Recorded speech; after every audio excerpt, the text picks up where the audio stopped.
ആരുടെ മീസാനാണോ ഭാരം കൂടുന്നത് ഫഹുവ ഫീ ഈശത്തി റാളിയ, അവൻ ഏറ്റവും സംതൃപ്തകരമായ ആനന്ദകരമായ ജീവിതമാണെന്ന് വിശുദ്ധമായ ഖുർആൻ പഠിപ്പിക്കുകയാണ്. നാളെ ഖിയാമത്ത് നാളിൽ മീസാനിൽ മുഅ്മിനിന്റെ നന്മകൾ തൂക്കപ്പെടുന്ന സമയത്ത് മീസാനിൽ ഭാരം കുറയുമ്പോൾ മുത്ത് നബി സല്ലല്ലാഹു അലൈഹി വസല്ലമ തങ്ങൾ മിൻ ഹുജ്റതിഹി ബിത്വാഖതൻ കൽ ഉൻമുല ഫയുൽഖിഹാ ഫീ കിഫത്തിൽ മീസാനിൽ യുംന. നബി സല്ലല്ലാഹു അലൈഹി വസല്ലം വിരൽ തുമ്പുകളുടെ വലിപ്പമുള്ള ഒരു കാർട്ട് പുറത്തെടുക്കും. അത് നന്മകൾ തൂക്കുന്ന മീസാനിന്റെ വലതുവശത്തിടും.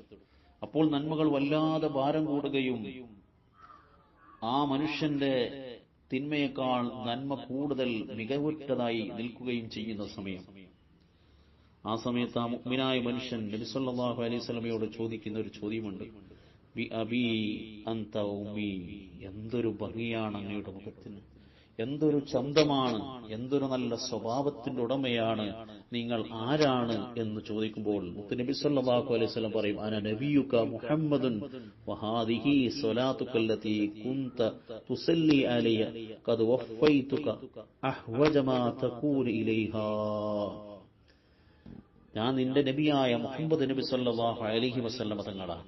ഈ കാർഡ് നീ എന്റെ മേൽ ചൊല്ലിയ സ്വലാത്താണ്. നിനക്ക് ഏറ്റവും ആവശ്യമായ സമയത്ത് നിന്റെ കാര്യം പൂർത്തീകരിച്ചു തരാൻ ഞാൻ വന്നിരിക്കുകയാണ് എന്ന് മുത്തുനബി സല്ലല്ലാഹു അലൈഹി വസല്ലം ആ മനുഷ്യനോട് പറയുകയും, ആ മനുഷ്യൻ ബേജാറായി ഭയപ്പാടോടെ തന്റെ തിന്മകൾ കൂടുകയും നന്മ കുറഞ്ഞു നിൽക്കുകയും ആശങ്കയിലുമാകുന്ന സമയത്താണ് മുത്തുനബി വന്ന് ആ മനുഷ്യനെ സഹായിക്കുന്നത്.